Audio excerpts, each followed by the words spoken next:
We all know that there are things out there that could be leading to our demise. Smoking, drinking, doing drugs. But there are things out there that are not so obvious. Could you be doing some of these things? Now, we'll demonstrate some things that could be leading to your demise.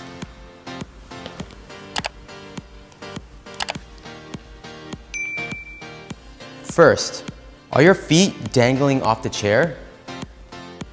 The edge of the seat could be cutting off the circulation to the back of your leg. Next, are you crossing your legs? Think of your pelvis like a ring. There's a joint in the back called the sacroiliac joint, and there's a joint in the front called the pubic bone. They work in conjunction. When you sit with your legs crossed, it causes your leg to go into flexion, and your pelvis shifts in rotation. It might not hurt for 5 minutes, but if you continually do this every day, your pelvis can be stuck in that position. Remember, your pelvis is your base. If that becomes misaligned, everything below it and above it also become misaligned. If you must cross your legs, this is what I prefer.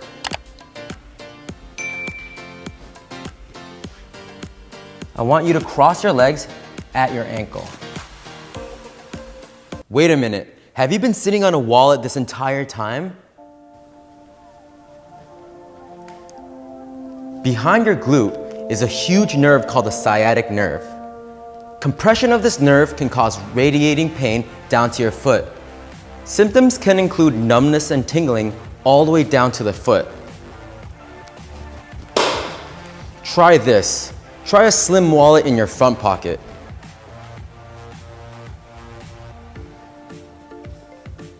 Wait a minute, have you been wearing those tight jeans this entire time?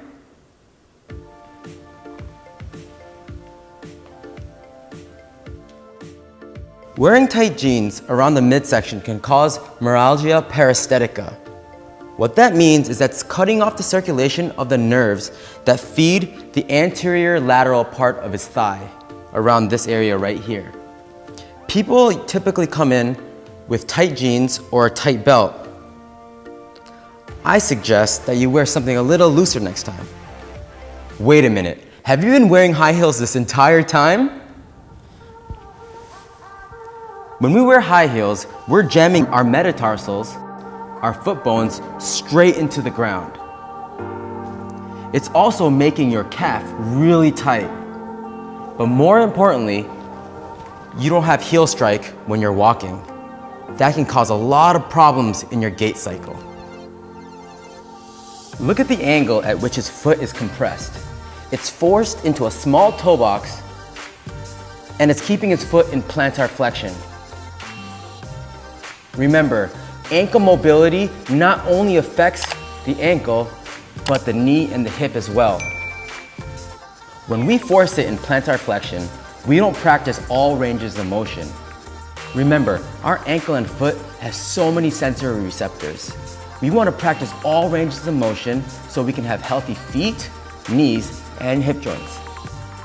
Wait a minute, have you been wearing a backpack this entire time?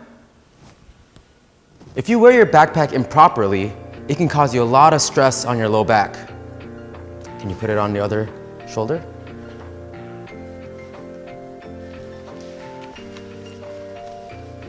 If you wear your backpack too low, you might have to hinge from your hip, causing you to flex forward. What we want to do is properly set the straps so the top can feel more comfortable on your mid-back.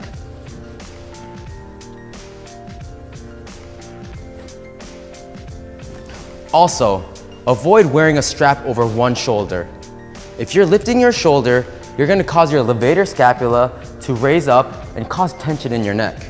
Also, a lot of backpacks have straps that you can put around your waist. If your backpack is too heavy, that can alleviate a lot of the pressure off of your shoulders. Purses might look good to some, but always keeping it on one shoulder could cause you a lot of problems. Guitarists come to me with neck pain and headaches. Why? Because they're constantly holding up their guitar with their right shoulder. So it's no wonder that their shoulders aren't level. It gets tight. When we relax, it remains short.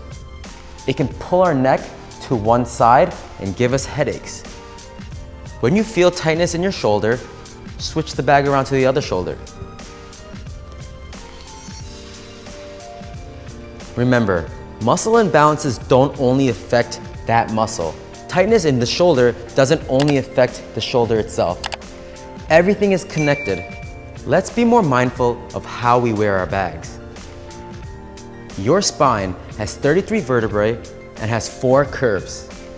In your neck and your low back, you have a backward C, and your upper back and your sacrum has a regular C. The reason why we have these curves is for compression against gravity and locomotion.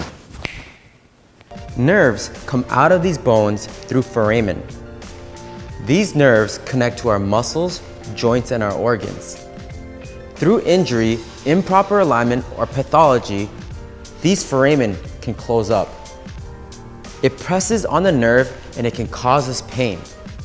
What we want to do is keep these holes as large as possible. This can be accomplished through neutral spine.